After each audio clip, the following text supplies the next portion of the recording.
aided by a couple of defensive misplays by the Smoke.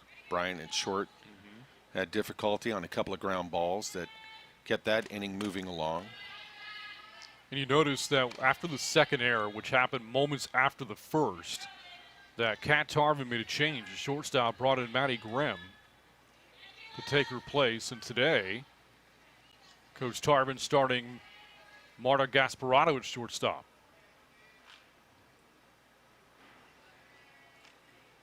This after Bryant made so many incredible plays at shortstop on Friday.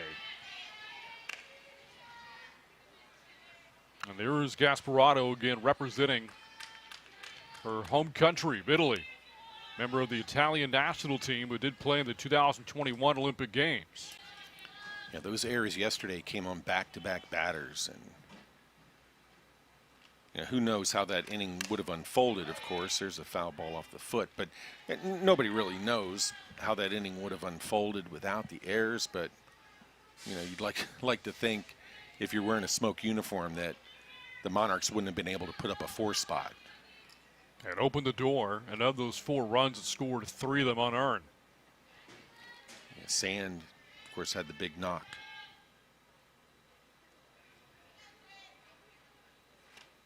Swing and a miss on a ball that was down. That's the first strikeout of the day for Wrights.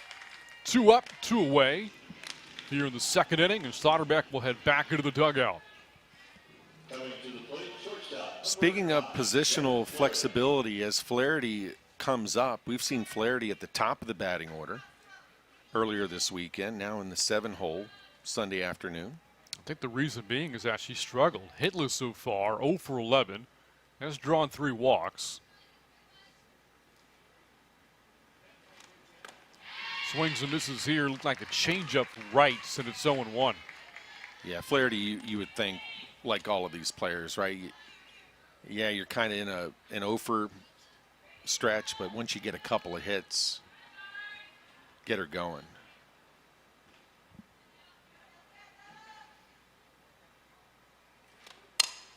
That ball hit right back to right, handles it well, and a 1-2-3 second for the former Duke Blue Devil.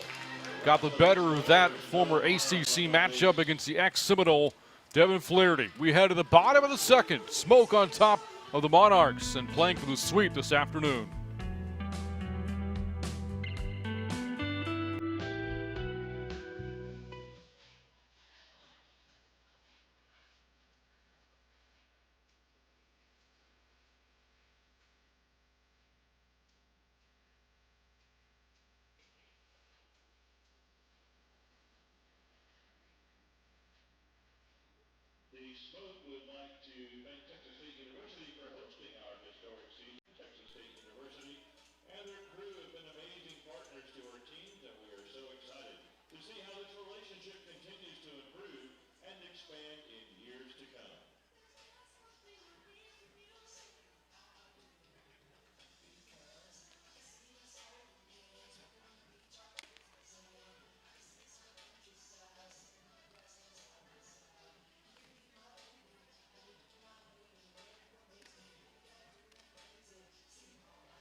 Some early offense for the Smoke in this game, scoring in the bottom of the first inning, courtesy of Morgan Howe, the reigning WPF Player of the Year, or Offensive Player of the Year, and she drove in 2023's Player of the Year, Janae Jefferson, around second base, third to home, to make it 1-0 Smoke as we go to the bottom of the second. Coming up for Kat Tarvin's team, Jazz Hill, Silent Rain Espinoza, and Elizabeth Mason, batters 6, 7, and 8. Good time to remind everybody tuned in here on YouTube that we'll have more action from San Marcos next Thursday, Friday, Saturday, and Sunday. Encourage everybody to come on out. That'll be the Monarchs taking on the Hub City Adelitas. Yep. Get a chance to come to San Marcos. Beautiful setting for softball. Obviously high talent, high level of talent on both of those rosters coming up next weekend, just like this weekend we've seen. And don't forget, next Friday as well, post-game fireworks show. Always a great time. As will be the case every Friday throughout the season here in San Marcos. Last foul by Jazz Hill, the former Texas A&M Aggie. As Bill pointed out last night, Hill does have experience playing in this ballpark. Texas A&M playing at Texas State earlier this year. A game won by the host Bobcats, although the Aggies would get payback in the form of winning the College Station Regional, beating out the Bobcats in the finals. And Hill was a part of the fireworks on Friday. Grand Slam. Mm-hmm.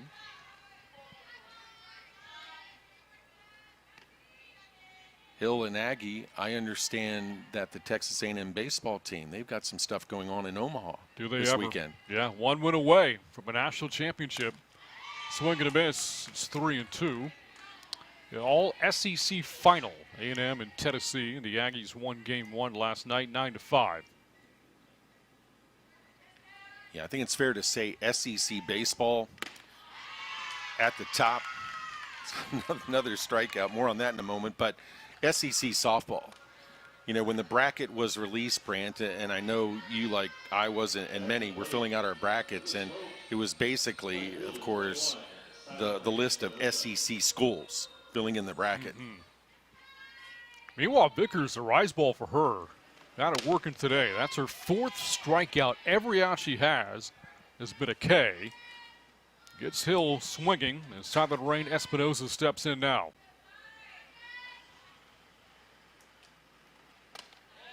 It's funny, you referenced the domination of the SEC in baseball, and Omaha was all SEC, ACC this year. In softball, looking at USA Softball's top 25, the final top 25, of those 25 teams, 9 of them calling the SEC home, and 2 of them, the top 2, will be calling the SEC home in about a week. And you look at these 2 rosters this weekend in San Marcos, the SEC very well represented. I see a pattern. Yes, yeah, a lot of good softball play there. And the 2 teams, of course, mentioning about to join the league in about a week. The national champion Oklahoma Sooners and the team they beat in the finals, Texas. On the ground, that shoots foul. Taking a deeper look into the final top 25 from USA Softball's poll, breaking it down by conference, 9 out of the SEC, 5 out of the Pac-12, rest in peace, 4 from the ACC and the Big 12, and just 1 for the Big 10, that being Northwestern. Of course, Northwestern, that's a program that seemingly, at least to me, it seems like they've kind of come out of nowhere, starting, about 7-8 years ago. Very competitive program. There were just 2 mid-majors that finished in the final top 25. 2 teams we talked about at length this weekend as Espinosa draws a 1-out walk. Louisiana and Texas State, the only 2 mid-majors in the top 25. Yeah, that'll make Keith Gill, the commissioner of the Sun Belt, and all the folks involved in the Sun Belt, make them very happy. Of course, the Sun Belt, it doesn't stop at Louisiana and Texas State. Sometimes I think there's a misconception that it's a 2-team league, and that couldn't be further from the truth. South Alabama, Troy, Coastal Carolina, James Madison, who we talked about last night. I mean, they were in Oklahoma City a few years ago doing damage. The Sun Belt has become kind of a traditional multi-bid conference in softball now. It's, for the Sun Belt in a lot of postseasons, it's tough to get multiple teams in. Basketball has yet to happen, but in softball and baseball, it's kind of an every year thing. Fouled away by Elizabeth Mason, the starting catcher today for the Smoke. Counts the ball in 2 strikes. Yeah, Jay Quish has gotten a lot of work behind the plate Thursday, Friday, Saturday, giving her a semi-day off, serving as the DP today.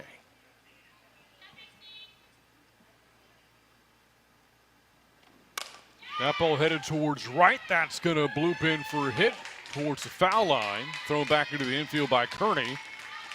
So a walk and a base hit puts 2 on, only 1 out. That'll bring up the 9-hole hitter for the Smoke, Marta Gasparotto. And Piper, meanwhile, is going to go out and visit with Vickers there in the circle, and the infield will come in. Good piece of hitting by Mason, saw there. Gasparotto, of course, interesting story, right? I mean, full disclosure, from Italy. One of the things that she's talked about is hoping to help grow the sport in Italy. Of course, when you think Italy, you think soccer immediately. Volleyball is also big there, and it's her hope that softball will be a part of the lives of the youth there in that country. Well, we relayed the story earlier on in the series is that Gasparotto had a chance to watch the Italian national team qualify for the 2008 Olympics in Beijing. They won their qualifying game in 2007, and it was then when she was a child that inspired her to want to do the same one day, and did so with Team Italy in 2019 in anticipation of the 2020 games, which got pushed back, as we know, because of the pandemic of the following summer. Yeah, and think about these players here today, and I mean all of them. You know, who were their influences? Who were their idols as, you know, they were starting their journey in terms of playing softball? I would like to think, of course, one of them, a broadcast partner of yours, you know, Kat Osterman. How many of these players out here, you know, watch Kat Osterman and her successes and say, I want to do that? That's the kind of person who I want to emulate. Kat herself wrapped up her career in those 2021 games.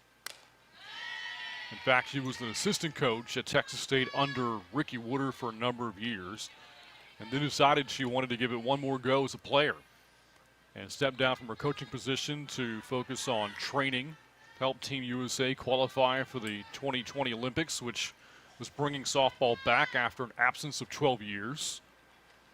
1-2, swing and a miss, strikeout number 5 for Vickers, and still every out she's had today has been a strikeout.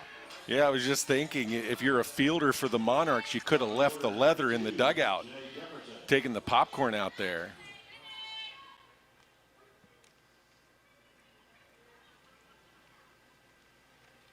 You know, we've said that before when a pitcher is dealing. I actually would love to see that.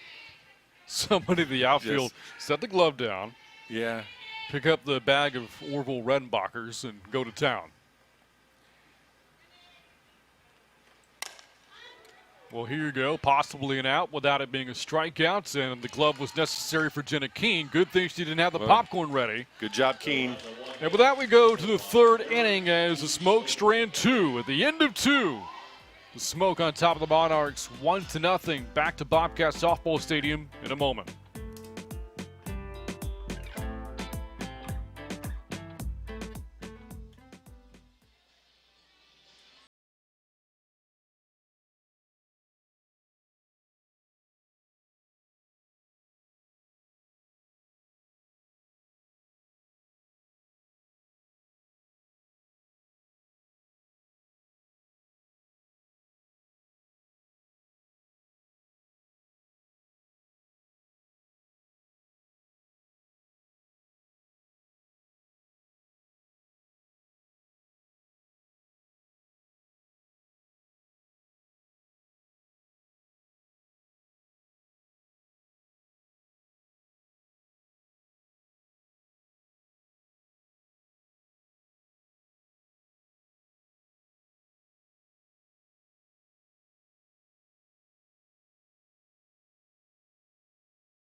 It is a beautiful Sunday afternoon here in the Texas Hill Country in San Marcos, located in Central Texas, as we head to the top of the third inning, fourth and final game of the series.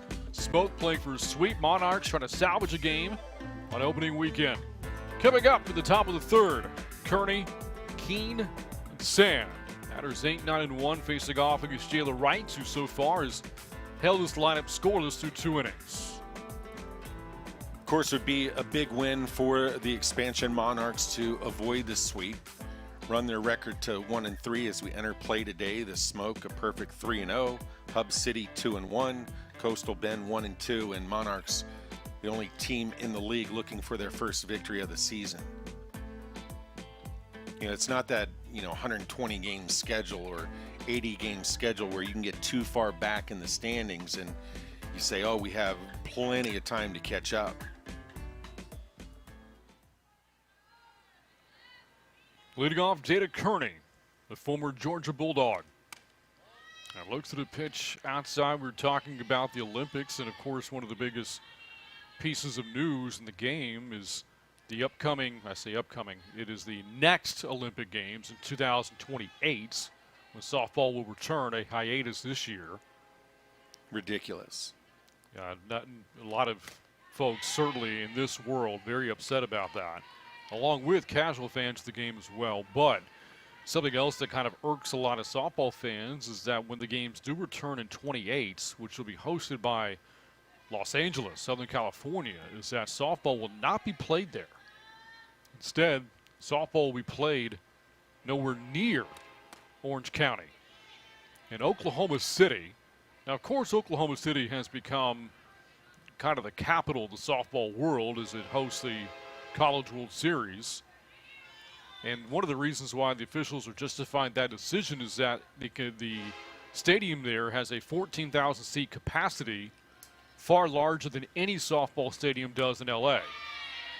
And it's 1,300 miles from LA to Oklahoma City. And you and I had the conversation last night, Brant, about, what about things like opening ceremonies? How does that impact the players, their ability to represent their country in those kinds of functions? I've been, of course, to the LA area. Easton Stadium on the campus of UCLA is a beautiful facility, as we see a strikeout there. And I don't know. And forget about the greater LA metro area, but let's even expand it down to, let's say, San Diego. I would just think that there is a venue there in that geography that, would be better. Nobody's going to email me. Nobody's going to call me and ask me, for my opinion. But there you go, world. After the strikeout of Kearney, Jenna Keene batting here for the Monarchs. Softball not the only sport being moved from LA to Oklahoma City, by the way, along with the canoe slalom event. Apparently the largest softball venue in Southern California, their capacity is fewer than 2,000. And there's expected to be a larger demand than that for attendance to watch softball in LA. Oh, here would be, can I have a rebuttal to that? Okay. Let's put on our thinking caps, and I bet we could come up with an alternative. Yeah, again, I'm not expecting a text message from anybody.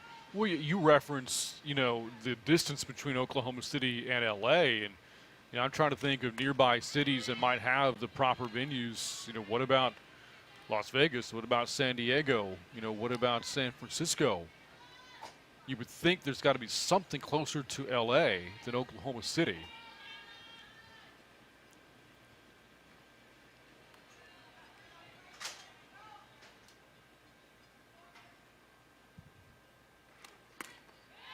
Keene bunts over the top so far this weekend. Jenna Keene is 1 for 7 with an RBI. Saw her come off the bench last night, the product from Los Alamitos, California. Time in the Sun Belt and the Pac-12 at Louisiana and Arizona, respectively. So we have segued from dropping the sport to a concern with there not being enough capacity to support all the fans who are going to come. We have as Keene strikes out. That's a leap. I would agree.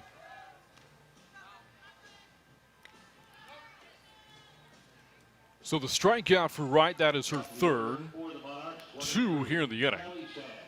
And back at the top of the order, Kylie Sand facing Wright for a second time. She's 0 for 1 today.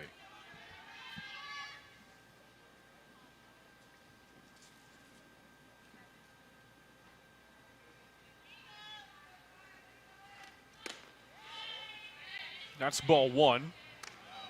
So obviously, cities bid for the rights to host the Olympics, and one of the parts of the bidding process is to show the committee that you have the venues to accommodate every sport you can accommodate the number of fans, the athletes, the Olympic Village, et cetera, why was softball not considered?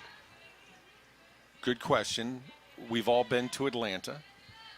When Atlanta hosted the games, they had to construct a number of venues in order to support hosting the Olympics. And I'm going to throw this out, and no, I don't think this is the ideal option.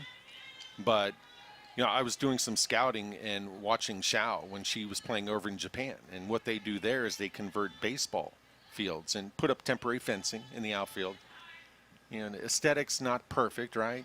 But, again, it's the Olympics. Sand grounds to Cody at first base in the second straight.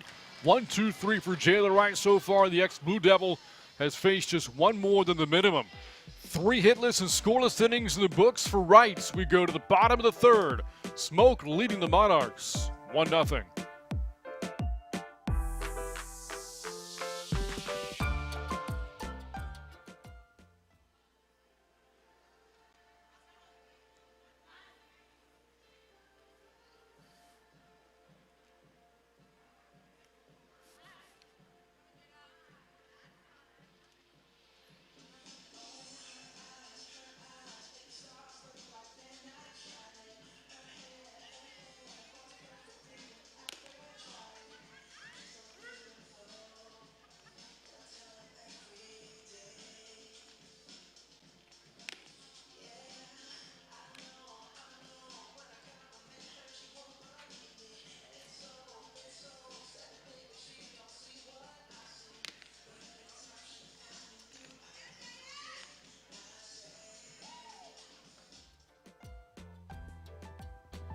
You know, not a lot of strikeouts for Monarchs pitching the first 3 games of the series, but for Jaden Vickers today, she's got 5 through 2 innings of work.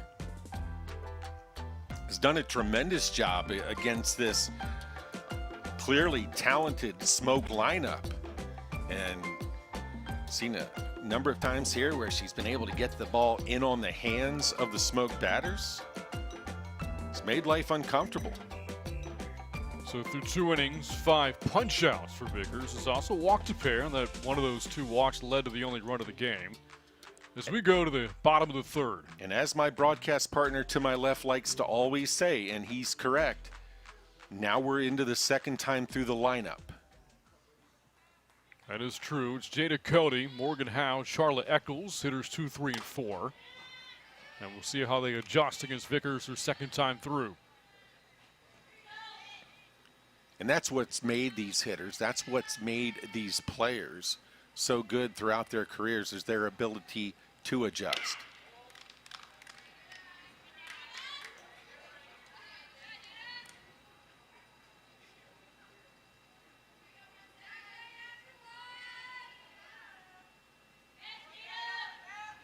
Cody, one of Vickers' strikeout victims. Fly ball towards foul territory. It's 2-1. Got her looking back in the first inning. The only one of her strikeouts that was a caught looking so far.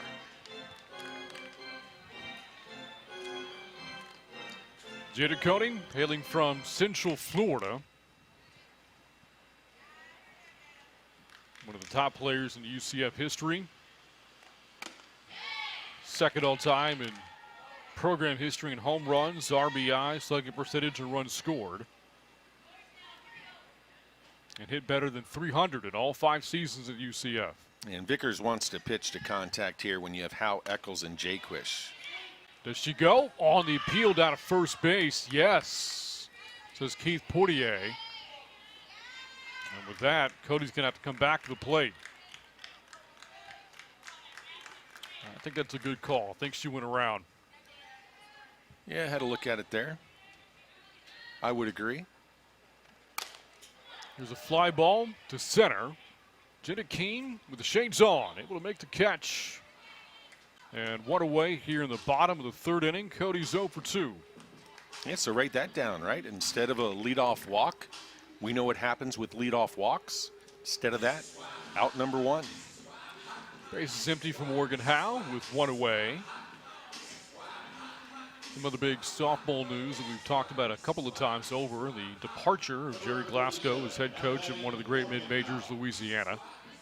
He's off to Texas Tech. Well, more big news coming from Lafayette yesterday with the announcement of Glasgow's leaving. 5 key players entering the transfer portal for the Ragin' Cajuns, to include the Sun Belt's Player of the Year, Mia Davis. So some big changes coming to Lafayette. And that's kind of the world of college athletics nowadays, right? Where there is a lot of movement. I think we're just going to go to a new ball here. Quick conversation of the Monarchs in the circle. But anyway, I think that's all part of it, right? When you and I were doing our prep, getting ready for the season, and you look at a number of these players, multiple institutions, programs in which they played for. And to Louisiana, when Jerry Glasgow took over from Mike Lateef, you remember there was a lot of turmoil surrounding the program at that time, question marks. And, you know, I heard you and Haley on Friday talk about the fact Louisiana, they haven't lost a Sun Belt Conference series since 2013. Correct. In a good league. Yeah. So, yeah, I don't know that it's time right now to pull out the tissues for, you know, the Cajun softball program. But as we know as well, you know, the transfer portal affects every program, you know, these days. Right. Yep. Oklahoma, the reigning national champions, one of their pitchers, S.J. Guerin, has just announced her decision to transfer to Auburn after winning a national title with the Sooners. Yeah, and portal works both ways, right? It's the players leave, but players come in. As you and I look off to our right, and we see, you know, football stadium over there, G.J. Kinney, who's taken over the football program here at Texas State, has masterfully worked the portal. Howe was on her way to first base, but it was a called strike from Lyndon Baptiste, so she'll remain to the plate. Count 3-1. Howe drove in the game's only run with a base hit, driving in today. Jefferson back in the first. And something else that we have discussed, you know, a lot of these players having split destinations throughout their college career. That's popped up and in foul ground. The catch made by Flaherty for the second out. And so many of these players have used the transfer portal to find a new home and have success in doing so as well. Yeah, and it's not isolated to softball. I just mentioned football. It's not isolated to football. It is 2024. It's the here and now. And coaches, programs, institutions have to understand it's the reality and have to adapt, adjust, and move forward accordingly. Otherwise, you're going to get left behind.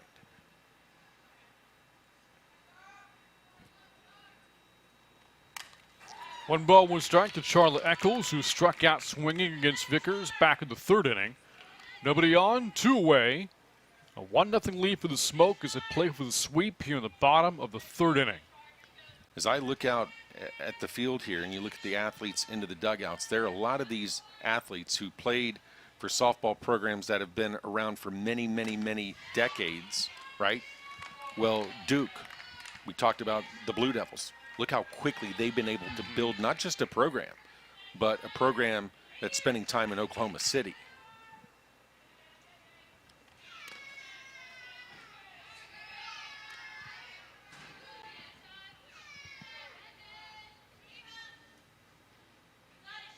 Eccles herself, the batter here, top of both Michigan State and Florida. Vickers, the pitcher, wrapped up her career at Kentucky after 4 years at Rutgers. Here gets Eccles to fly out to center, and that the first 1-2-3 inning of the afternoon for Jaden Vickers. 3 frames in the books. We go to the fourth. Smoke leading the Monarchs 1-0, and we're back after this.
We head to the top of the fourth inning. 1-0 Smoke on top. Candace Fenton-Bachbrader trying to get her team going here offensively. So far, they've sent just one more player than the minimum to the plate. Only one base runner so far for the Monarchs. You talk about this team for Coach Bachbrader. 10 of them, more than half of the roster, played in the NCAA tournament last month. Yeah, high-quality athletes on both of these rosters. And you know, if you're a Monarch fan, all the fans out there for this expansion franchise, I think you understand that the pitching staff that the Monarchs are going up against this weekend, Shao's a great example, top shelf WPF pitching, right? You mentioned Shao, who held this lineup scoreless in her 9 innings of relief. So now you're looking at 12 consecutive innings that the Monarchs have not scored. Yeah, Shao's gotten a lot of people out in her career, including this weekend, and I predict she'll get more people out as this season goes along. And then you have Jessica Mullins, who pitched on Friday, Sun Belt Conference Pitcher of the Year, and so on and so forth. Briley St. Clair looks to the pitch on the outer half for a strike at 0-2. Jayla Wright so far in the circle, 3 scoreless and hitless innings with 3 strikeouts. Mentioned I spoke with St. Clair on my way in, and I know you and I, it was tough last night, and our crew did a tremendous job. Well, St. Clair revealed that her feet were hurting last night. A lot of time platooning the outfield. Right? And making plays out there. Like all the players involved in last night's game. Again, it was incredible entertainment.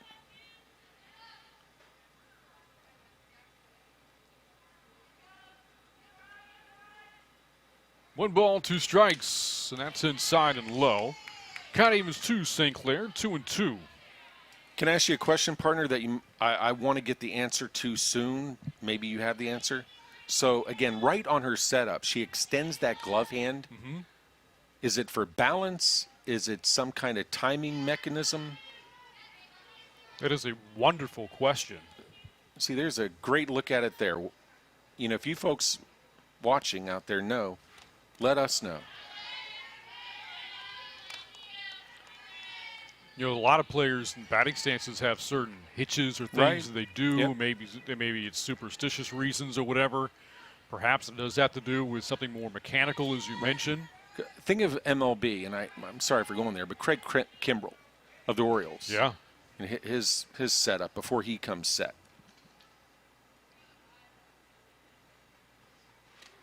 That ball laced up the middle for a base hit. That's the first hit of the day for the Monarchs, a leadoff single.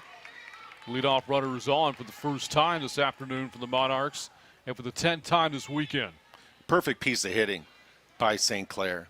You hear hitting coach after hitting coach after hitting coach talking to their hitters about hitting it right back where it came from. And St. Clair does a nice job there. And, of course, she has some speed here. Vanderford, known as a doubles machine in her time at Texas State. It's so funny we reference, Wright and that hitch, if you want to call it that, with what she uses before every pitch. Mm-hmm. There was a Twitter thread, I think, this morning or last night about baseball players that had these very bizarre batting stances. Kevin Euclid is one of them.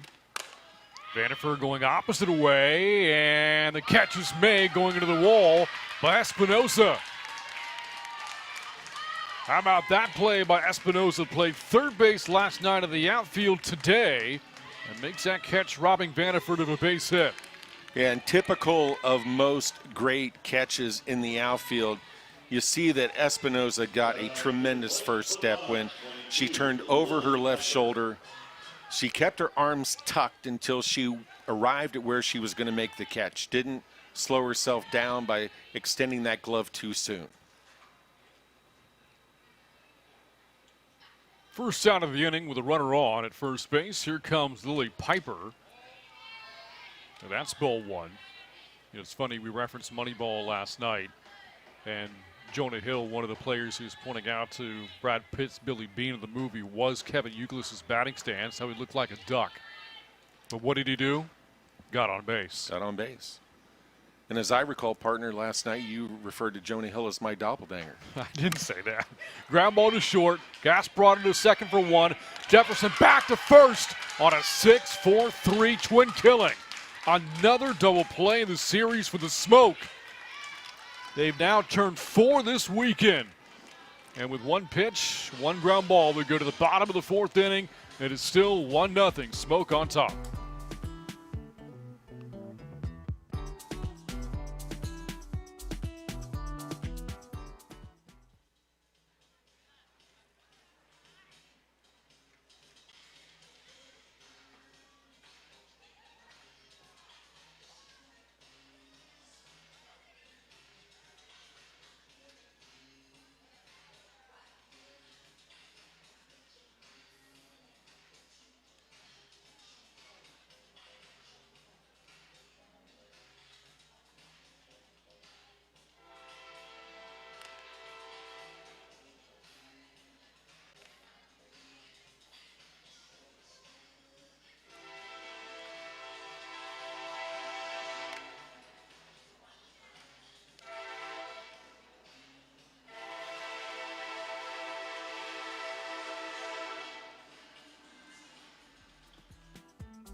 A familiar sight to those here in San Marcos, a train coming rumbling down the tracks.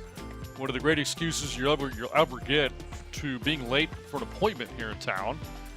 And to be, even if there wasn't a train, but you tell somebody that's why you were late, they'll believe you. Yeah, no doubt, without even blinking. And I'm just a little surprised that the 2 o'clock is 2 minutes early. It's 1:58 Central. And not running on time today. Got to get that checked out. As we go to the bottom of the 4th in a 1-0 game. Smoke on top. Jaden Vickers getting ready for her 4th inning in the circle. The former Kentucky Wildcat. She'll face Jaquish Hill and Espinoza in the inning. Yeah, the train maybe having issues with being on time, but both of these pitchers today have been on time. Right? And Vickers has done a great job in slowing this lineup down. Here's Jaquish batting for the second time. Takes a strike. Jaquish struck out against Vickers back in the 1st inning. She's now 5 for 9 in the series. Big night last night. A couple of doubles, 3 walks. Part of the 8-7 win in 13 innings. And saw her homer in the opener on Thursday. Yeah, that was a big insurance run on Thursday. What was then a 3-2 game. And you sensed that maybe the Monarchs had a little bit of momentum going into the top of the 7th, and all of a sudden the Monarchs found themselves down by 2 instead of 1.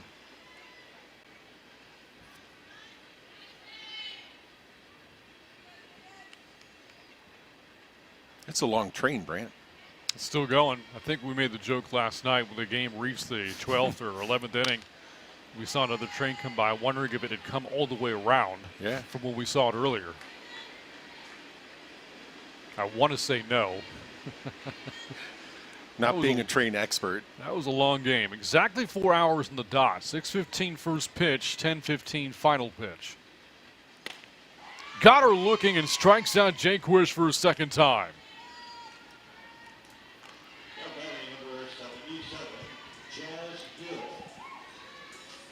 Wait, as Vickers has right there, as Vickers has watched the first 3 games of this series, she took notes. Jazz Hill smokes that opposite way for a base hit off the wall. Hit it so hard, though, that Hill winds up with a single. That's good for a 1-out base hit here in the 4th. And Kearney, the former Georgia Bulldog, does a great job of playing the carom. Got to that in a hurry. Watch this. Right, no fumble, no bobble. Turns over her shoulder. A strong, accurate throw back into the infield. Hit that on a frozen rope as Espinoza comes up. Had that great play herself in right field in the top of this inning. robbing Vanderford of a hit, and takes a strike here. Yeah, you know, as Hill was leaving the batter's box, Hill was thinking too. All of a sudden she looked up and she applied the brakes.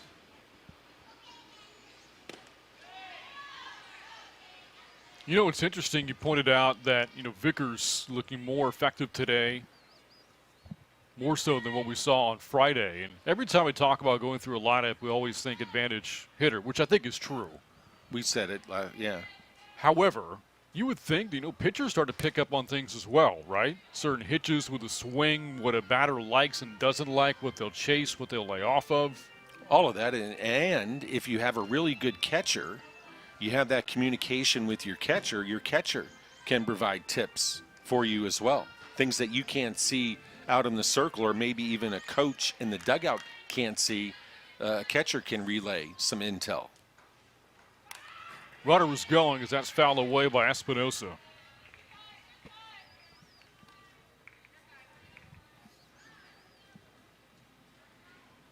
As I look around down below us, Brant, nice crowd on this Sunday afternoon. I know I said it earlier, but I think it bears repeating that you see a lot of kids here, a lot of families, as we've seen all weekend, and speaks to the interest. Espinosa with a pop-up, and there you see Sand trying to shade her eyes and does enough to make the play. Again, the sun is out. Didn't see this in the open on Thursday with the rain that pushed first pitch back, overcast skies the entire night. But yesterday and today, these players now battling the sun. Yeah, earlier, about 30 minutes ago, I think I saw a little puffy white cloud off to the right, to the east, but that's about it. It is a Chamber of Commerce kind of day. Well, there's that cloud Bill saw. Did they show it? Yeah. They're more. I guess I'm obstructed by the clamshell. Foul away by the catcher, Mason. Counts 0-2. Mason has one of the hits against Vickers, one of three she's given up. All three hits have been singles. We had such an offensive start to last night's game, but since the top of the fifth inning from last night, boy, scoring runs has been like trying to squeeze juice from a rock.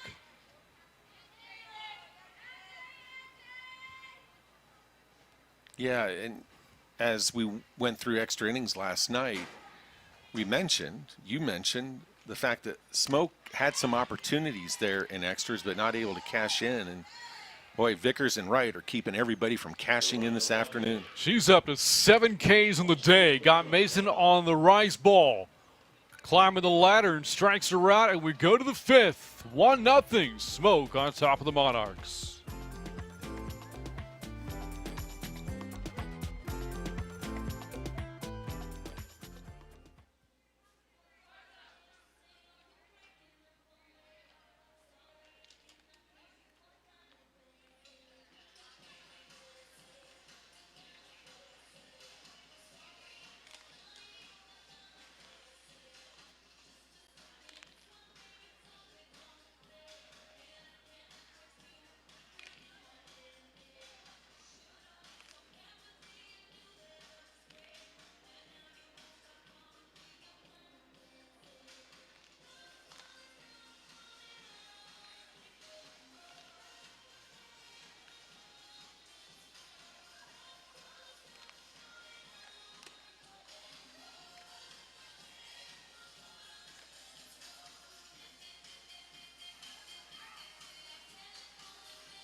But all pitching so far today. Jayla Wright, 4 scoreless innings for the Smoke.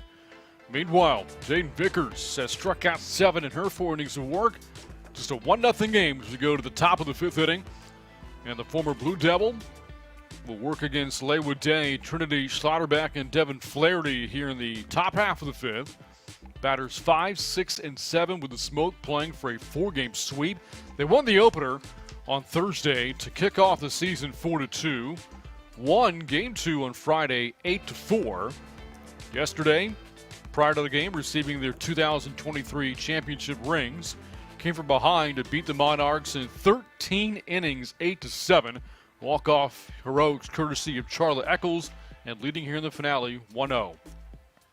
And with that win, in Hub City, their victory keeps the Smoke one game clear, sitting alone in first place.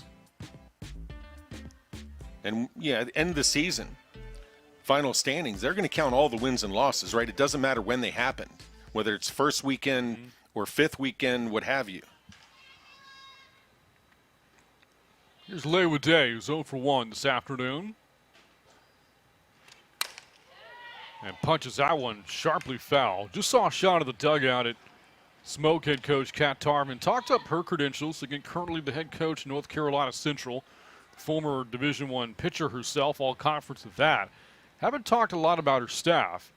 Assistant Vernon Bland is a 3-time SWAC Coach of the Year at Prairie View A&M.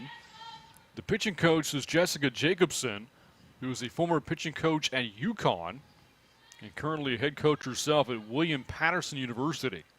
So every coach, the 2 head coaches and their assistants, all head coaches at the collegiate level. Yeah, and those of us in the state of Texas, around softball in the state of Texas, of course, well aware of Coach Bland, what he's doing over there, and what I'm going to call the greater Houston area there at Prairie View A&M. What an opportunity as you go through the summer, not just for these athletes, right, but the coaching staffs to be able to work with players of this caliber. Things that they can take back to their respective programs. That's a great point. I'm sure you could take film from these games and, show them to your players. And, this is what they do at this level. This is what you should be aspiring to do. Yeah, here's what, over the summer, here's what these pitchers did in this situation or in preparation or in training. And it goes to the hitters, of course, as well, defensively. Because if you're not always learning, you're falling behind. And I'm sure these coaches have that same approach. Look at the way this game has changed over the past 20, 30 years when you and I first started covering it. Night and day. Here at Texas State, we're sitting in this beautiful stadium, right? 25 years ago, we wouldn't have been calling a professional softball game. Correct, yeah.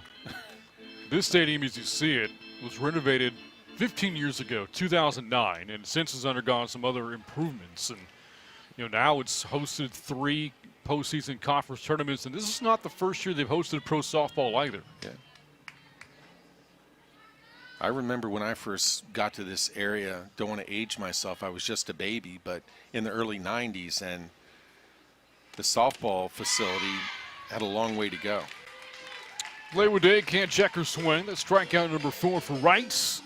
And the first out here in the 5th. Stepping to the plate, number 3, Trinity Slaughterback. A friend of ours, John Navarrete, likes to hang Ks for strikeouts in front of one of the suites here at Bobcat Softball Stadium. He would have had to load it up today in Ks. A combined 11 now between the 2 starters. As Slaughterback digs in. And she takes a strike on the inner half. Boy, mixing speeds, great location. Right, tremendous command. You can see how she put up the resume she did. Another player representing a mid-major at FAU was with the Owls for 1 year, before that at Maryland. Cats 1 ball and 1 strike.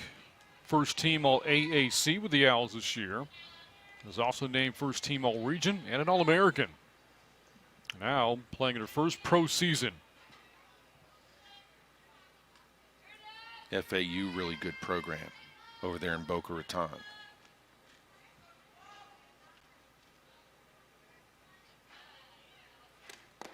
Oh, and that got a piece of her.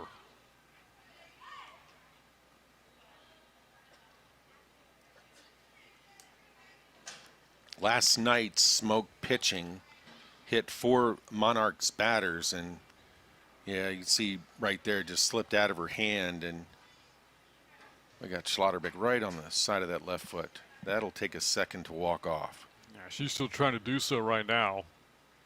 Assistant coach Tyler Gunnelson making sure she's okay enough to stay in the game. if she needs more time to recover, she can come out temporarily for a pinch runner and then come back in.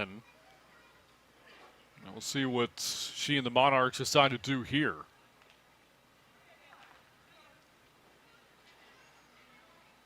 By the looks of it, it looks like Slaughterbeck is going to stay in. Mentioned FAU and the season that they had in 2024. How does 41-16 sound? Sounds pretty good, yes. We always talk about, watermarks and 40-win seasons. Hard to come by. You do that, you've done something incredibly right. So any team that's won 40 or more, you're one of the better teams in the country. Advanced to the Gainesville Regional. Mentioned South Alabama out of the Sun Belt. FAU fell to the Jags 1-0 and then lost to Florida Gulf Coast 3-2. 2 and done, but still doesn't take away from a great season for the Owls. Yeah, the first NCAA regional since 2016. Schlotterbeck, a big part of that. There's a bunt put down by Flaherty, showing off her speed, and she's safe at first base. Been waiting for Flaherty to reach on a base hit, does so for the first time in the series, and now one of the better base runners on this Monarchs roster is on with only one out. Yeah, and go back to the point I had in Flaherty's previous at-bat. Sometimes it just takes getting on, seeing yourself successful, getting a base hit that can open things up. And the next thing you know, Flaherty is stacking base knocks. Tying run at second base, 2 on, 1 away. And this is the first time that the Monarchs have had a runner reach seconds in the game. Now to the plate, Jada Kearney.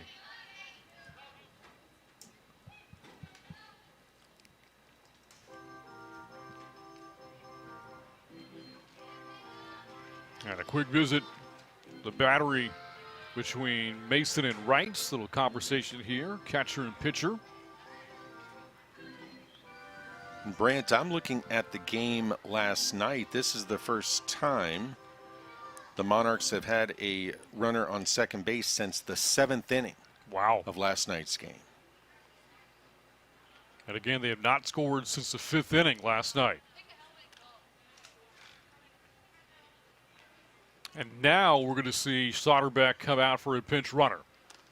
Could be a couple of reasons here. One, Fester perhaps faster than Slaughterbeck. And 2, maybe still Slaughterbeck not quite right after getting hit in the foot. So the pinch runner is in and represents a tying run. Fessler homered in last night's game. Part of, again, if you're just tuning in, didn't follow it, 8-7 in 13 innings. There was a lot going on here in San Marcos last evening. Swing and a miss by Kearney. Counts 0-2, looking for her first big moment offensively as a pro. 0 for 5 so far this weekend with a strikeout. Saw Kearney start the first 2 games. Came off the bench last night. And get to the start here this afternoon.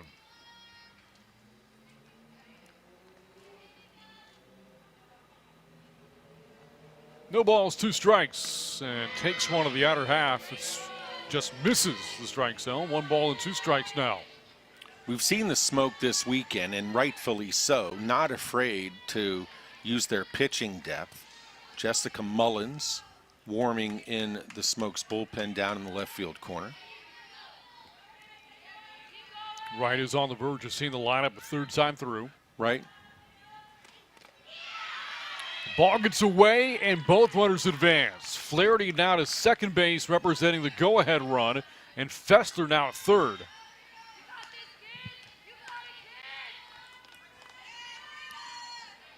Yeah, see the catcher there, Mason, trying to keep it in front of her, and good read by the runners. Again, as a base runner, you're taught, track that ball out of the hand. Don't wait until the ball arrives at the hitting area to get a read on it. So they were able to see it was going to be down in dirt, anticipate the ball getting away, boom, you're gone. Got to think that's going to be a pass ball charge to Mason. Looked like she had a chance to glove that. We'll see what no, it is a wild pitch. I beg your pardon. So the wild pitch charge to Rice. A visit in the circle with Coach Tarvin in the infield. And here we go, 2-2. To your point, Brant, I think if you asked Mason, she would have said, yeah, I should have had that. But generally the official score, if it's down in the dirt, they're going to give the catcher the benefit of the doubt. Fair enough. Full count to Kearney now. Struck out against right back in the third inning. Good speed on the base paths for the Monarchs. If a ball can reach the outfield grass, life could get interesting for everybody. Would be a big chance here for Kearney to get her first hit, but will settle for a walk to load the bases. And the Monarchs have done so without a ball getting to the outfield. A hit batter, a bunt single, and a walk, loading them up now for Jenna Keene. Yeah, think about how this inning started, this half inning. A strikeout of day, a good hitter. And, yeah, since then, the wheels on the wagon wiggling a little bit. And Coach Finn Bachbrader with the lineup card out. She's going to call for a pinch hitter.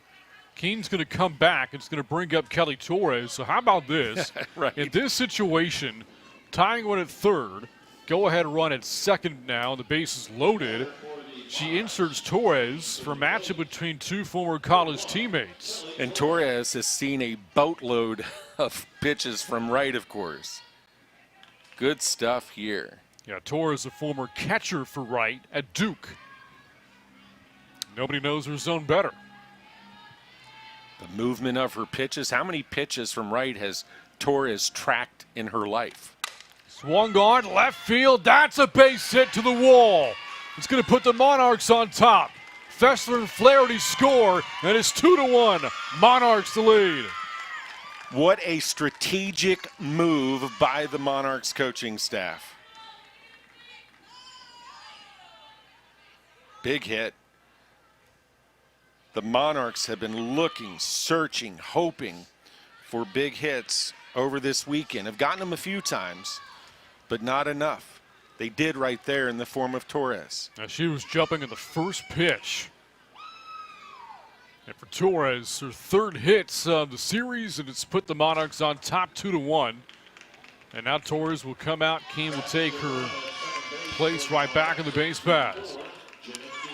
You see that jubilation, the first base dugout for the Monarchs. A lot of smiles, rightfully so. The first earned runs of the weekend given up by Wright as well. Out of the top of the order again, third time through. Here's Kylie Sand, who's 0 for 2. Still just one out in the inning. 4 in a row have reached. Ball one outside to Sand. The Smoke headquartered in Austin, the Monarchs headquartered here in San Marcos. You think there'll be some good-natured text messages going back and forth later between Wright and Torres? I would think so for sure, right?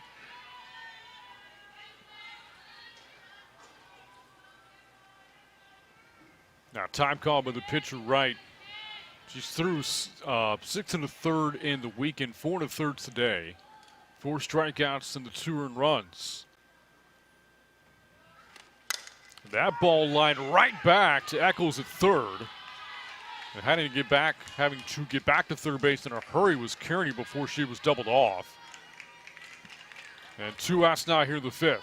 But another hard hit ball. St. Clair, a big opportunity here, looking for a 2-out base knock.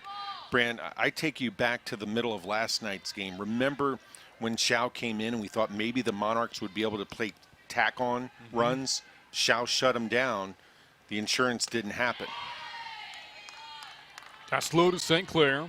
1 for 2 with a base hit and had the first hit of the day for the Monarchs in the 4th inning.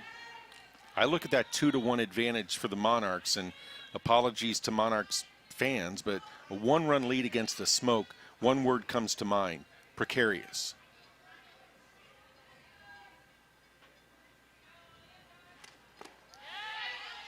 Kearney and Keene, the runners right now. Kearney at third, Keene at second base. 2 runs in the inning.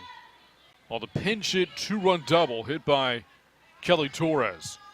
Keep this in mind. With St. Clair up, the outfield has shortened up from left to right. Everybody playing in a couple of steps. 2-0, St. Clair takes a strike. As we have another train rumbling down the tracks here in San Marcos. Busy Sunday in the transportation world.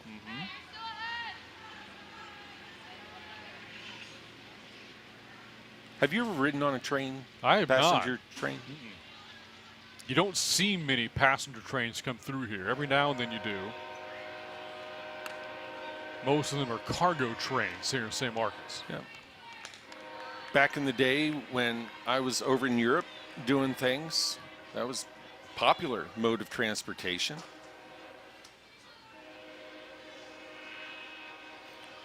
St. Clair, again, former Mississippi State Bulldog, big opportunity to add to the 2-1 advantage. Got a 3-1 count here from Wrights and draws a walk to load him up again. And look who's coming to bat. That would be Sarah Vanderford. There you see the runners. Kearney at third, Keene seconds, and St. Clair at first base. That is the second walk of the inning and the third free pass given up by Wright. Last at bat for Vanderford, she went oppo and almost took it out of here. Officially on the day, 0 for 1 with a walk. Monarchs try to add on to a 2-1 lead. At advantage Vanderford early, a ball and no strikes. And incidentally, earlier I mentioned Mullins was warming in the bullpen for the Smoke. Nobody throwing now. Yeah, there you see the pitchers available. Mullins, one of them. And the fact that Mullins was throwing, yes, I understand it could have just been her getting some work in. Didn't necessarily mean that she got the phone call down there, so to speak, and was asked to get ready to come into the game.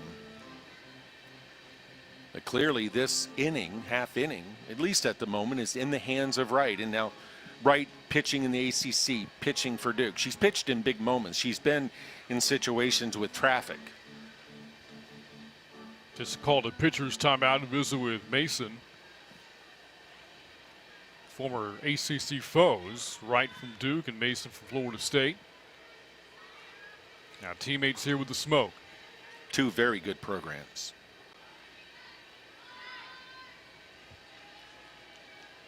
Mason herself a former national champion in 2018. 1-0. That ball drilled to left center and for a base hit for Vanderford. That's going to score 2 more runs. 2-run single. Vanderford a full run inning for the Monarchs. They had a full run 5th inning last night, 4 on the board here today. Boy, Vanderford has had a really good weekend. You wondered, she's a rookie, you wondered what her adjustment would be to professional softball. And partner, I'm a little biased, granted, but she has barreled up balls and made outs. Last night, extra innings, took one to the wall in center. Earlier in this game, a great play by Espinosa and Wright to rob Vanderford of possible extra bases. And now it's Vanderford's former teammate about to come into the game. Jessica Mullins is going to relieve Jayla Wright. Wright giving up 4 runs in the inning, having faced 8 batters. Now again, she hit 1, has walked 2, and so far 2 of those 3 free passes have scored. 4 runs in the inning for the Monarchs, on top 4-1 now, the 5th. And here comes Mullins, her second appearance this weekend. Second appearance this weekend, Friday night in her professional debut. Great job by the former Texas State Bobcat. For those of you who don't know the history with Mullins, comes from Mont Bellevue, Barbers Hill High School, high school's superpower in the Lone Star State. I know Ricky Woodard had Randy Rupp Hennigan, and Randy Rupp, known by a star in the circle. And I think the question among Texas State softball fans was, how long will it be until there's somebody who's even similar to to Randy Rupp? How many decades will you have to wait? And then Jessica Mullins arrived on campus with her suitcase and said, I'm here. The numbers from Mullins on Friday got the win. 5 innings of work a couple of days ago. Gave up 2 earned runs off 3 hits, 2 strikeouts, but did walk 4 on Friday. Uncharacteristic, right? Yeah, her strikeout to walk ratio this year was off the charts good, one of the best in the country. You think it had anything to do with the change in numbers from 4 to 44? Perhaps. First batter she faces, Lily Piper, starts off with ball 1. One thing Mullins is known for is her exceptional, extraordinary changeup.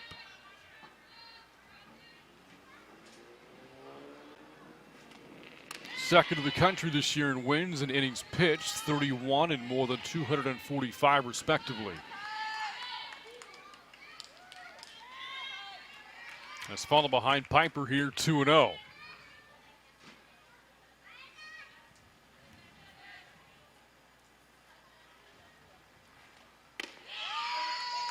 First strike of the day from Mullins on the season.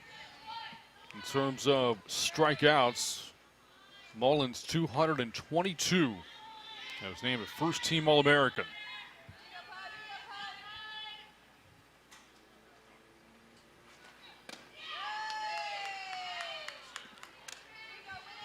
As you look out here, Mullins falls behind in the count. Piper can shrink the strike zone here. Power hitter. Saw Piper blast one out of here, a solo shot on Thursday night. And that came off Shao. Runners first and second, and that's a strike from Mullins at the top of the zone. Fills the count, and it will give the runners a head start here.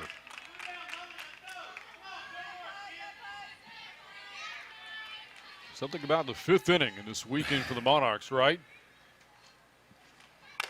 Swung on, that's through for a base hit, rounding third, and coming home to the plate in time, she's safe.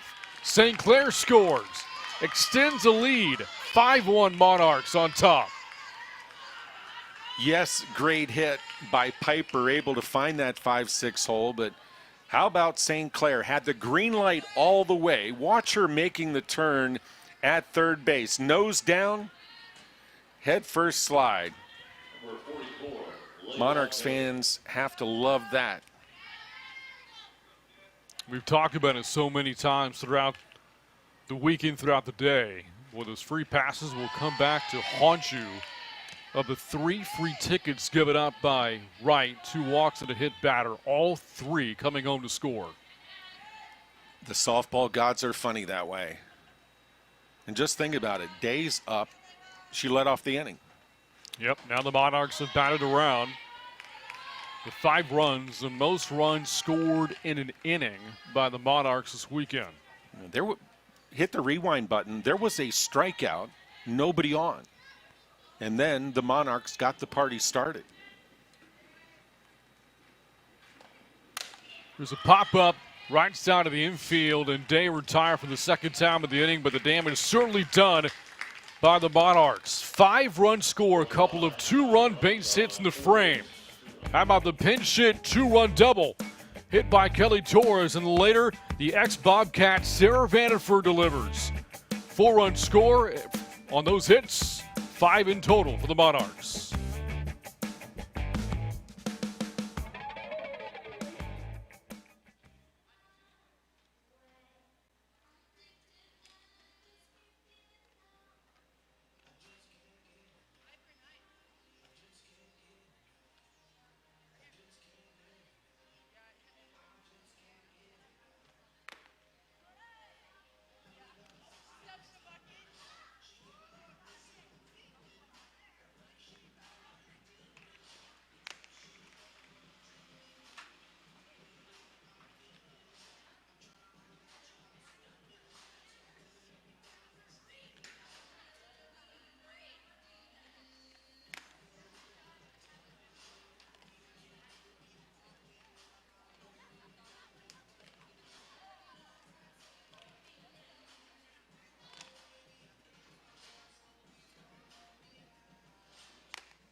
For the first time today, the Texas Smoke are trailing after the Monarchs put up 5 runs in the top of the 5th inning. Cat Tarman's team looking to respond. The 2 huge hits for the Monarchs, 2-run pinch hit double. Kelly Torres off her former Duke teammate Jayla Wrights. And then 3 batters later, Sarah Vanderford, a 2-run base hit of her own. Tack on a Lily Piper RBI single. 5-run score for the Monarchs, leading 5-1. And Jaden Vickers, meanwhile, the Circle Bill, has been pitching really well today. She's up to 7 strikeouts through 4 innings. Yeah, and had a little bit of a rest there. You and I didn't time that offensive half inning for the Monarchs, but Vickers able to get a blow. And, you know, you think about this series, and this game, as we saw last night, this game has a long way to go, but these have been tight ball games, with the exception of that first inning of Game 2 on Friday when the Smoke exploded for the 5 spot. These have been tight ball games. And again, the Monarchs trying to salvage a game this weekend, with the Smoke winning the first 3. Marta Gasparado hits leadoff here for the Smoke in the bottom of the 5th. I have a feeling this game isn't over. Just the way this series has played out. 1 ball, 1 strike. The final numbers for Jayla Wright for the Smoke goes 4 2/3, 5 runs all earned. Strikes out 4, walks 3. We've had a good one in San Marcos. Well, Hub City and Coastal Bend, they've been going at it as well. They've had a walk-off game. 13-12 last night, HubSpot over Coastal Bend. So they've been trading punches there.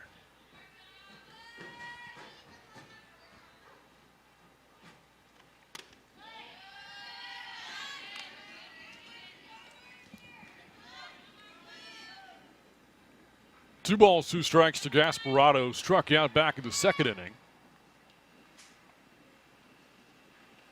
And that is punch out number 8 for Vickers. Well, she is throwing smoke today. Smoke at the Smoke. Yes, she is. Again, it's really been that rice ball for hers has gotten the better of these hitters. Unable to catch up. Okay, partner, can I steal your verbiage? But now she's the 3rd time through the batting order. Will things change? But we said that the 2nd time through the batting order, and she was able to navigate through rough waters, scary waters. Don't see any activity in that Monarchs bullpen right now. You would think that Wesley wouldn't be available. I wouldn't think so. Wesley, again, last night, 8 2/3 innings after going 4 innings the night prior. Right? Schotterbeck, remember she got hit on the foot?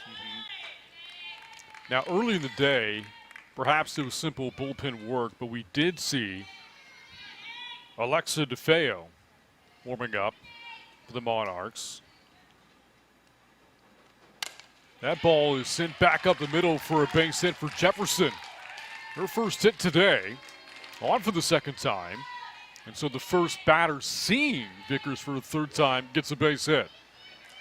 Precisely, and down 5-1. I don't know if the Smoke would risk it, but you'll recall that Jefferson got her first stolen base of the weekend back in the 1st inning. Actually set up Jefferson coming in to score the lone run for the Smoke. So let's assume that Wesley isn't available after all the work last night. Don't think so, yeah. Soderberg getting hit in the foot, and has started 2 games this week, and perhaps she's not available. So down to DeFeo and Sona Halajan, who started on Friday and got roughed up in the 1st inning. Yeah, I guess, and believe it or not, Brant and I weren't in the coaches meeting this morning for the Monarchs, but the Smoke haven't seen DeFeo, if you want to make an argument for her to get the ball. You could go back to Vickers. Perhaps. Yes, if you bring in another pitcher and they struggle, you can go back to Vickers if you so choose. Just give her a blow. Yep. Give the Smoke a different look temporarily. The batter here, Jada Cody, 0 for 2 with a strikeout. But again, facing Vickers for the 3rd time. On the 2-1, fly ball to right, and the catch made by Kearney. That's out number 2. You know, Vickers might have an earpiece listening to us, and she might say, "I'll show you guys." Right? I mean, that's a big out there. Jefferson still planted at first. Yeah, that said, though, it was a well hit out by Cody. It was. But, you know, that's what's great about bat and ball sports, right? Or one of the interesting things is you can square one up, hit a missile, it ends up in a glove. You can hit one off your knuckles, and it bloops in for a hit. Morgan Howe. Ball's behind 0-1. Howe drove in the Smokes' only run back in the first inning. On an RBI single, driving in Jefferson, who's on base right now at first with 2 outs. Smoke trying to answer after the 5 runs from the Monarchs in the top of this inning. As we saw last night, if you can't deal with failure or crazy, then baseball, softball are not for you. That's to the gap. It's going to bounce off the wall. Jefferson going to motor on from third on her way to the plate. She scores again for the second time today, and again driven home by Morgan Howe. Defensively, the Monarchs did about all they could do. However, it's been a storyline throughout this weekend. Jefferson, she can run. Not many base runners are able to score from first base on that. Now, Jefferson did have the advantage. There were 2 down. So she's off with the crack of the bat. Still, that ball got to the wall in a hurry. Center fielder Keene made a nice play on it. Didn't matter. Now, I know it feels like we're beating a dead horse here, but going through the order a third time, the first 3 batters have all gotten really good contact against Vickers, to include the out hit into by Cody. Jefferson base hit to center. Howell double to the gap, and here we go. And now you have the star of the show last night, Eccles, who's digging in that left-handed batter's box. This is a big match up here. So just like that, the tying run is on deck. Yeah, Charlotte Eccles has proven this weekend she can change the score in a hurry. Takes a big cut there, comes up empty, it's 0-1. Eccles 0 for 2 in the game. Now 2-out base hit moments ago for Morgan Howe. The first 2-out hit of the day for the Smoke, now 5 in the series. That misses, no, it's at the knees that a called strike from Lyndon Baptiste. And Vickers ahead against Eccles, 0-2. How big are those 2-out RBI base hits by Vanderford and Piper looking right now? And here gets Eccles to pop up. Sand makes a catch in shallow right to end the inning, and the Smoke will settle for the 1 run. 5 frames in the books. After the RBI double for Morgan Howe, it's now 5-2 as we go to the 6th inning here on the WPF YouTube channel.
For merchandise, access to social media channels, and more on women's professional fast pitch, log on to WProFastPitch.com.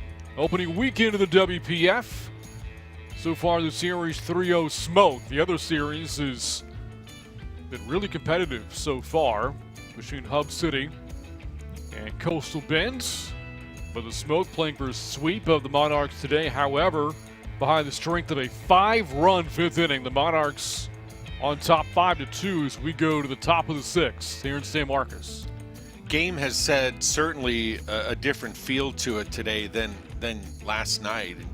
Last night it was 7-6 Monarchs going to the top of the sixth inning, and Vickers has been the story so far today. What she's done in the circle. Yeah, Vickers 5 innings in the books, has 8 strikeouts, and has held his lineup to 2 runs so far. Jessica Mullins came in relief in the top of the 5th inning, replacing Jayla Wright. And the first batter she faces is Fessler. So perhaps Fessler has supplanted Slaughterbeck permanently in the DH spot now. Yeah, that, we're not down in the dugout, but that ball she took off the side of her foot couldn't feel good. Let's hope she's okay. Saw Fessler homer last night for the Monarchs, former Youngstown State Penguin.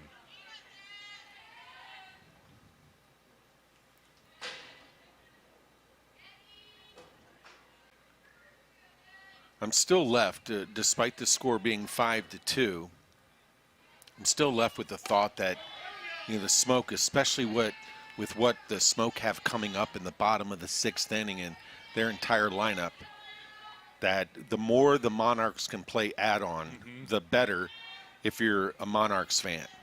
Yeah, if you're the Monarchs too, you don't want to be catching yourself counting outs right now, right? No, absolutely not. I think last night was a good illustration that the Smoke, championship caliber, never say die attitude, go to 2 down in the bottom of the 7th before tying things up.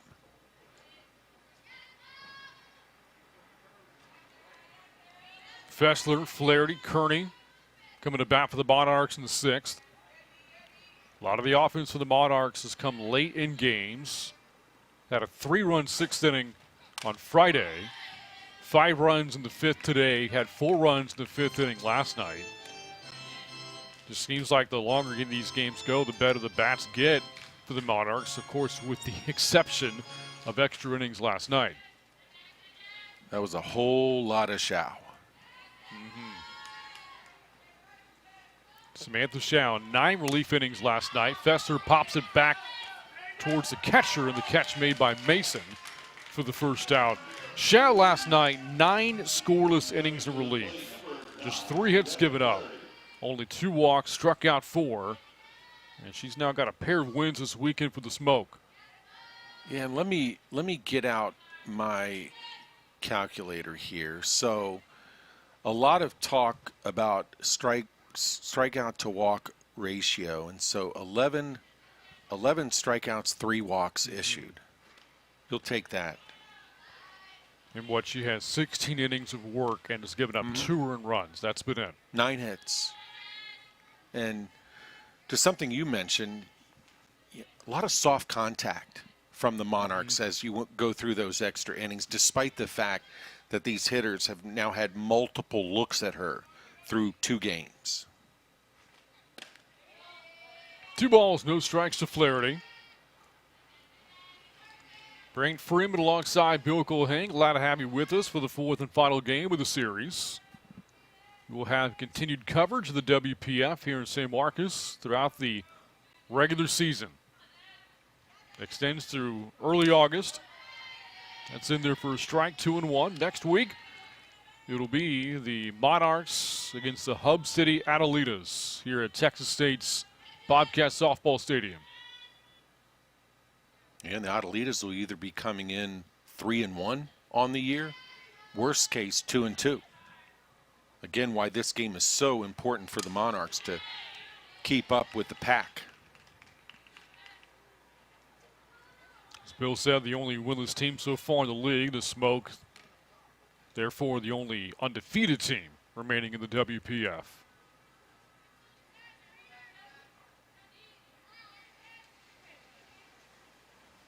You wonder last night, the ring ceremony, the Monarchs players saw all that going on, right? and you had to think their competitive nature. The Monarch players are thinking, I want one of those. 2-2 little flare shot, going to drop foul. And the count remains even at 2 balls and 2 strikes to Flaherty. And you had, from Sarasota, Florida. sorry, partner. And then you had Smoke players, of course, saying, I want another one of those. Or, like in the case of who we see in the circle right now, Jessica Mullins, a rookie, saying, gosh, here, that's my team, that's my organization, I want my ring.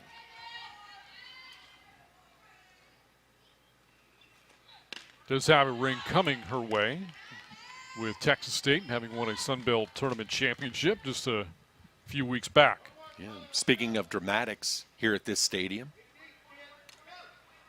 Texas State was able to have a late innings heroics against South Alabama, and then to knock off Louisiana in the championship game, not easy. Struck her out. That's the first strikeout of the day from Mullins in relief. Flaherty goes down looking, and 2 outs now in the 6th.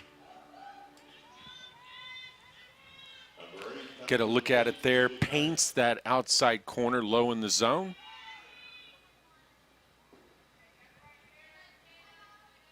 And Flaherty didn't agree with the call. Thought she had ball 4. Instead strikes out as Kearney comes up. She pops up. And it is a catcher Mason who makes a play at a 1-2-3-6 for Mullins. We head now to the bottom of the 6th inning. Smoke trying to erase a 3-run deficit. You're watching Women's Pro Fast Pitch on the official WPF YouTube channel.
We head to the bottom of the 6th in the finale of this 4-game series on this beautiful Sunday afternoon in San Marcos. Monarchs clinging to a 5-2 lead, trying to salvage a game this weekend against the reigning champs. Slight breeze here in San Marcos. Brandon Phillips, Jade Cargill, the owners of these two franchises, had a chance to hand the Smoke their championship rings last night, taking in some more softball this afternoon. We go to the bottom of the 6th. Savannah Jaquish will hit leadoff for the Smoke, followed by Jazz Hill and Silent Rain Espinosa. And there in the circle for the Monarchs, Jaden Vickers, who has been brilliant so far today. Vickers for the Monarchs has 5 innings in the books so far. 5 innings, 2 earned runs. The big number 8. 8 strikeouts this afternoon. And that's been, for those of you who haven't followed the series, that's been in stark contrast to what we saw the first 3 games, where any outs the Monarchs got, it had to come from a defensive play. And if you want to call strikeouts free outs, that's fine. I'm going to call it that right now. But Vickers has been able to provide some of those free outs where you don't need that defensive play. Got a swing and a miss there out of Jaquish so far. Vickers has gotten the better of her twice, 0 for 2 with the 2 strikeouts. I mean, last night, 58 plate appearances with 0 strikeouts. I've never done a game. It just seems impossible, and especially, with the quality of pitching that a team has at this level. Sure. And batters having a bad at-bat, right, where you miss a couple of pitches. That one call, maybe not going your way, that just catches the edge of the strike zone. And there's a strikeout. Yeah. 0 last night. And so that's one of the things that Vickers has been able to provide.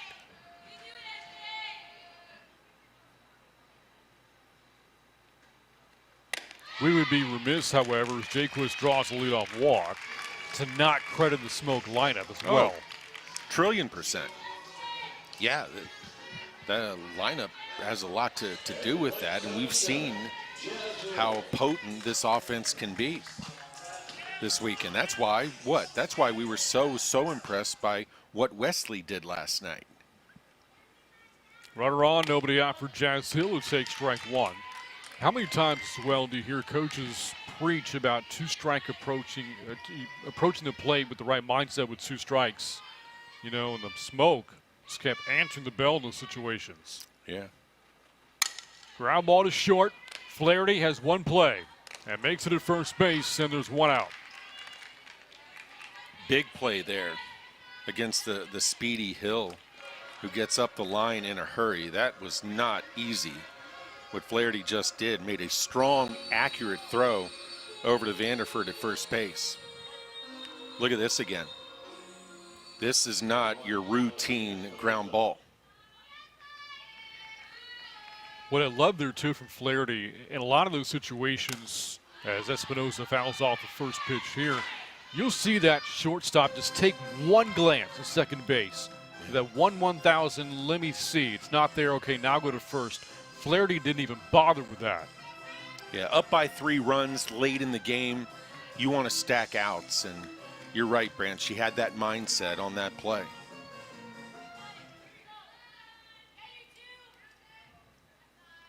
Maybe if it was a 1-run game, you'd be compelled to shoot a glance, as you described it. I was about to say the exact same thing. When you reference protecting a 3-run lead, but a 1-run lead, then maybe the infielder does give a look to second base because that run could tie the game. Right. But in this case, if that run scores, but you get all the rest of the outs, it doesn't matter. Oh, right now, if you ask Vickers and the Monarchs, including their coaching staff, hey, will you trade 1 run for 3 outs here in the bottom of the 6th? I think they'd say, sign me up. They want a 0, duh. But, yeah, the Monarchs, I'm sure, would take being up 5-3. Silent Rain Espinosa. You know, we talked a lot about Charlie Eccles' heroics last night, but shouldn't be lost. Espinosa was the one that tied the game with 2 outs in the 7th inning. He was able to deliver the game-tying base hit. Scoring Jaquist is on base right now. Big moment for the former Washington Husky last night. Here, that's going to be caught by Briley St. Clair. Lays out and makes the catch, robbing Espinosa of a base hit for the 2nd out of the inning. Boy, considering the situation, the moment in the game, makes that play by St. Clair even more phenomenal. You know, I know that our crew has been super busy and have done a great job this weekend, but if we ask Liam to put together a replay package of all the highlight defensive plays this weekend, I'm afraid he'd be there till midnight. Full extension, huh? Absolutely. You know, we saw St. Clair attempt to make a couple of those plays last night, didn't quite go her way, but that one does there. We're out number 2. Elizabeth Mason batting now. Runner at second, 2 away in a 3-run game. Tying run is on deck. And just misses inside, 2-1. And think about this, too. You know, St. Clair lays out. If she doesn't make that catch and the ball gets to the wall, a run scores. But also, Espinosa likely ends up at third. Now 2-2 here from Vickers. A reminder that both teams, again, do play next week. The Smoke are on the road in Corpus Christi to take on Coastal Bend in the Tidal Wave, June 27th through the 30th. And the Monarchs here hosting the Hub City Adelitas in St. Marcus, and again Thursday through Sunday.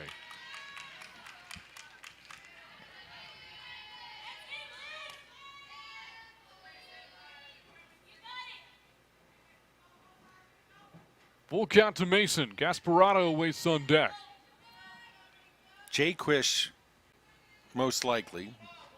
We'll see a lot of the catching duties for this Smoke, but to have a catcher of Mason's caliber to give Jay Quish a rest from being behind the plate is big.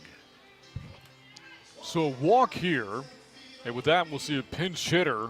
Gasparotto called back. Maddie Grimm will pinch hit. She represents a tying run here. This is a massive out if you're Vickers, because the top of the order is due up after this, would then be a 4th time through. If you're Vickers, you need this out right now. And all's quiet in the Monarchs bullpen at the moment. See Vickers get a new ball. And here's the pinch hitter, Grimm. Saw her come into the game off the bench last night, replacing Denver Bryant at shortstop, and finished the game from then on out, the 5th inning on. Can I whip out my crystal ball, Brant? Let's do it. So regardless of how this at-bat goes, and you said it, so maybe I'm just piggybacking off what you said, but what this means, just by the fact the Smoke have traffic, is the likes of Cody, Howe, Eccles, potential for them batting in the 7th inning, that's now on the radar. We also see a pinch runner come in at Silent Rain Espinosa. Now, we saw this last night, and perhaps this is a rule in the WPF we've not been made aware of.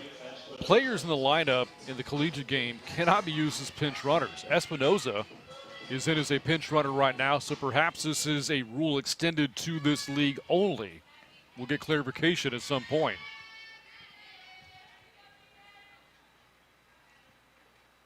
It was really bizarre. The case that we saw last night is the first pitch is a miss for ball 1. In the case last night, what happened was the runner that had just scored, Cody. on a play, had then come back into the game with the next batter coming up to pinch run for the runner at second. Grimm pops up into center. This should end the inning, and the catch is made by Keene. That is 2 big runs left on the bases here for the Smoke, and that'll take us to the 7th inning. However, a big defensive play from Bradley St. Clair stole the show in the inning as we go to the 7th. Monarchs on top, 5-2.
Monarchs 5, Smoke 2.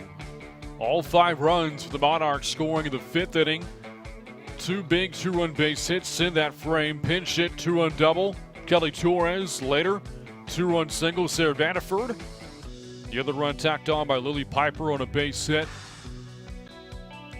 And behind the pitching from Jaden Vickers, a 3-run lead for the Monarchs as we start the 7th inning. And Bill's talked about it. You know, if you're the Monarchs, even with that 3-run lead, you don't quite feel comfortable. Would love some insurance here. And the top of the order is coming up. Jenna Keene will lead off. Batting 9th in the order, should be followed, though, by the top parts of the Monarchs order. Sand and St. Clair hitters 9, 1, and 2. Yeah, I very much feel like you and I are Bill Murray and Groundhog Day, where we're having conversations similar to what we had last night. And, you know, last night, clearly, a 1-run lead proved to not be enough, and with who the Smoke have due up in the bottom of the 7th inning, Monarchs, I know, would certainly appreciate additional runs. Meanwhile, for the Smoke, paramount to keep this a 3-run game, and that job belongs to Jessica Mullins right there, who came in relief of Ryan the fifth. Pitched a scoreless sixth inning. And trying to keep the Monarchs scoreless here in the seventh.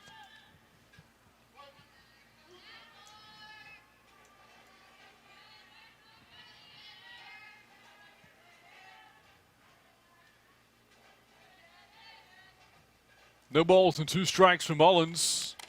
That ball pops up and could be playable. Sliding attempt from Grimm and couldn't quite track it down. As Grimm not only took Gasparado's place in the order, but now at shortstop as well. Yeah, worried there as Eccles was retreating, the third baseman. Going back. There's communication going on, but you're still concerned about a collision. Tremendous effort by all involved there. Swing and a miss, and Mullins a second strikeout today. Keane down on strikes for a second time, and one away here in the seventh.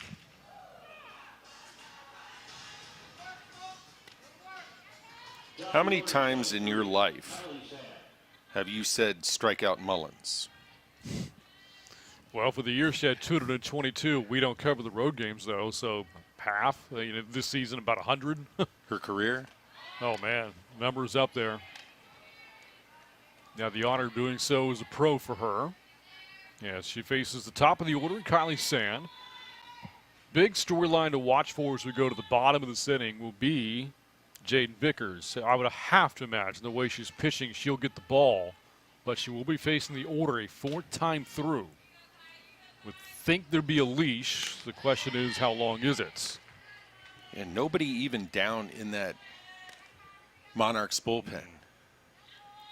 Now, Wesley was used so much last night, and you She's not going to pitch today. wondered if she were available or not. Now, if you just need an out or two, could you turn to her?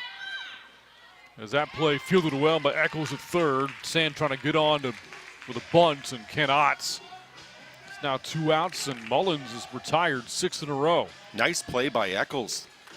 Third baseman. Reads the hand sliding up the bat handle, and strong, accurate throw over to first base. Watch Eccles. She gets there in a hurry. Nice shuffle. Good throw. Here's Briley St. Clair. Had that great catch in the outfield in the 6th inning. And here takes a strike. Productive day at the plate as well for the ex-Bulldog out of Starkville, Mississippi. St. Clair's been on twice. She has scored a run as well. Wasn't even in the starting lineup on Thursday.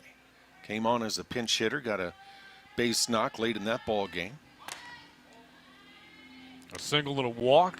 Her day today was the one that scored the 5th and final run as a part of that 5-run 5th inning for the Monarchs. Brought home on the base hit from Lily Piper.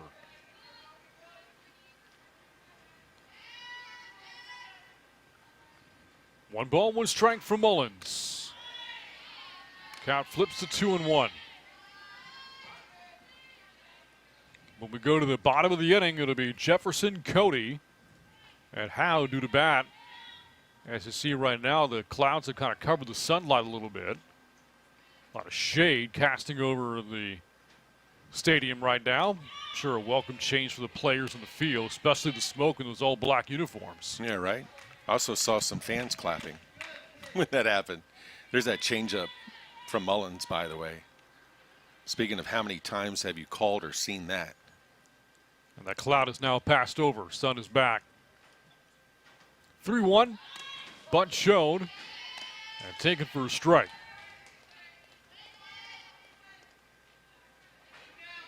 Other than Thursday, before the start of Game 1, weather has been really good here. Smooth sailing in terms of game operations and broadcast and fans' arrival, all that.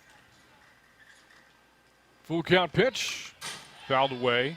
There was some concern early in the week how many games these two would get in because of the weather.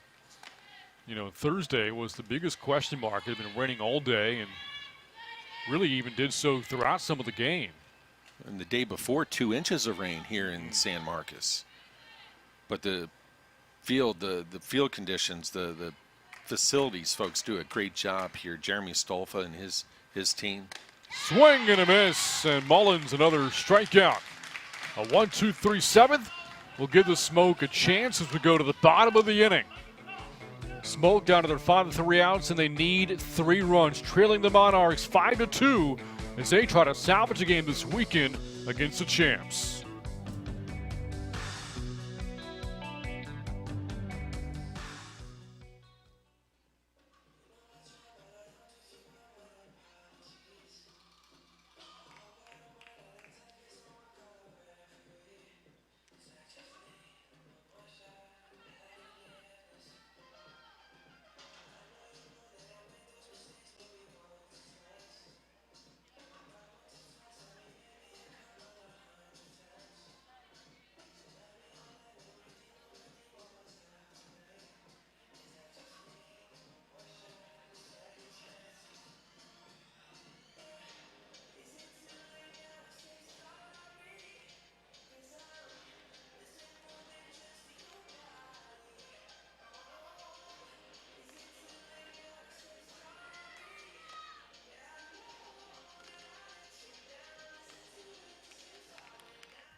The story of this game has been one big inning for the Monarchs, a 5-run fifth, and the pitching of Jaden Vickers going for a complete game win. On top 5-2s who go to the bottom of the 7th, 3 outs away from getting her first win as a pro. Coming up in the order for the Smoke, Jefferson, Cody, and Howe. Top part of the order, and again now seeing Vickers a 4th time through. Bill and I have pointed out that the bullpen for the Monarchs has been relatively quiet, although we do see a couple of warm bodies out there right now. In the event there is a leash for Vickers and she runs into some trouble here. And some of the troubles for Vickers today, there hasn't been many. There hasn't been much trouble, but Jefferson has been a part of it. As a matter of fact, Jefferson has scored each of the Smoke's 2 runs. And she stands in now, has reached base twice, 2 for 3, or 1 for 2 officially with a walk, and behind 0-1. Corners are in, the threat of a bunt.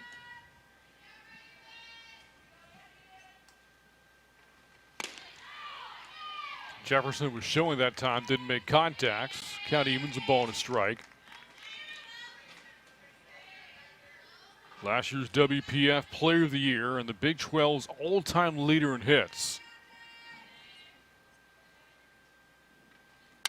On the ground to the right side, vacuumed up by Sand, and there's 1 away. That is a massive first out there for Jaden Vickers. Boy, all of those adjectives, Brant, if you're a Monarchs fan. Vickers, Monarchs player. To keep Jefferson off the base paths because she can be so disruptive.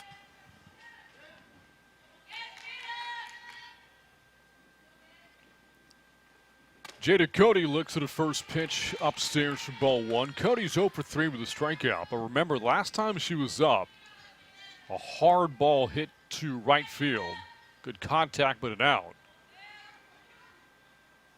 Now she faces Vickers for a 4th time. And now it's 2-0. Vickers, I think, wanted that pitch. Didn't miss by a bunch. That's how you would get in trouble here if you're Vickers, if you were to walk people. Another hit ball on the right side of the infield, gobbled up by Sand, and now the Smoke are down to their final out. Good job there by Sand, right? Didn't field it cleanly initially. That was a hard hit ball, but had the presence of mind, didn't panic, barehanded and made an accurate throw over to Vanderford. Sometimes on the left side of the infield, third base shortstop, if you make a bobble, you don't get a chance to record the out. 2 good plays made by Sand at second base. Out of the plate, Morgan Howe trying to extend the game. And ahead early here against Vickers, a ball to no strikes, but a good day for Howe, 2 for 3, has driven in both of the Smokes' runs. Doubled off of Vickers last time she was up in the 5th.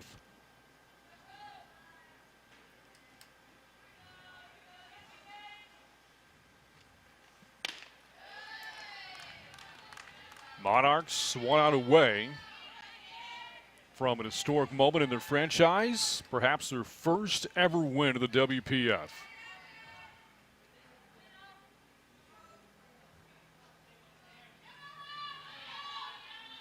But to hear the adage, that 21st out can normally be the toughest one to get. Hard shot there by Howe. And to your point, Brant, you know these smoke hitters, they all have the mindset, right? I'm not going to make the last out. I'm not going to be the one to end the ball game. I'm going to pass the baton. You see Jake where she waits a few batters later. She's in the hole. Charlotte Eccles is the one on deck. But if Howe and Eccles could reach, that would give Jake Wish a chance. Long way to go, though. 2-1. Swing and a miss, and now the Smoke down to their final strike. I heard you utter those words last night. Yeah, down to the final out.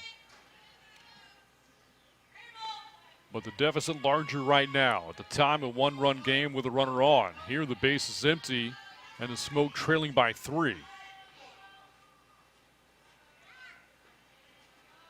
2-2 from Vickers. Line foul, and we'll do it again.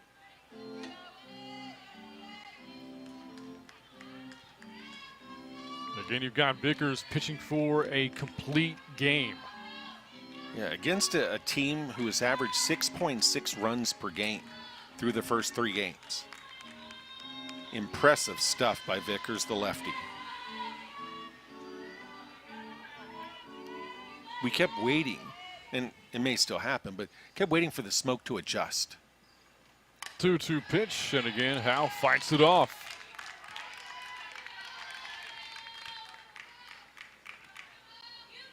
Not only have the strikeouts been there for Vickers, 8, but her defense has also played really well. We saw St. Clair, her exceptional play in the bottom of the 6th inning to rob what would have scored a run, very likely, could have been extra bases.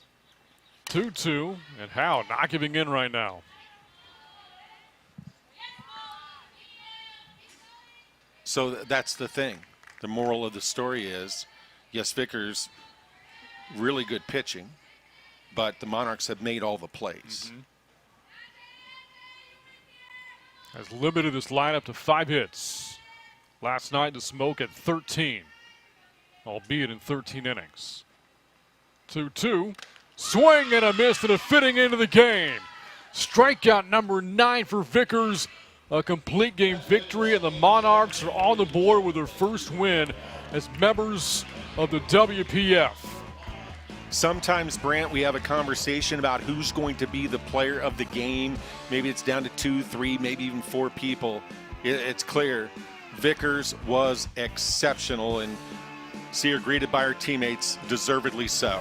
As you said, Jaden Vickers, today's player of the game. 7 complete innings for Vickers. Strikes out 9 today, 9 punch-outs after the staff had 3 strikeouts total over the first 3 days. 9 strikeouts, just 2 earned runs off 5 hits, and gets her first win as a professional. Don't forget, in the 5th inning, a couple of pivotal 2-out base hits. Vanderford knocked in a pair, and then Piper, you mentioned earlier in the broadcast here that she had that ground ball single into left that scored St. Clair with that extra insurance run, and it all adds up to, again, a historic win for the Monarchs in San Marcos. And that's going to wrap up opening weekend and our coverage here in San Marcos. For Bill Colhane, I'm Brant Freeman saying so long from Bobcat Softball Stadium on the campus of Texas State University. The final score, the Monarchs 5, the Smoke 2. For more information, log on to WProFastPitch.com. This has been a presentation of WPF. Until next time, enjoy the rest of your weekend here from San Marcos.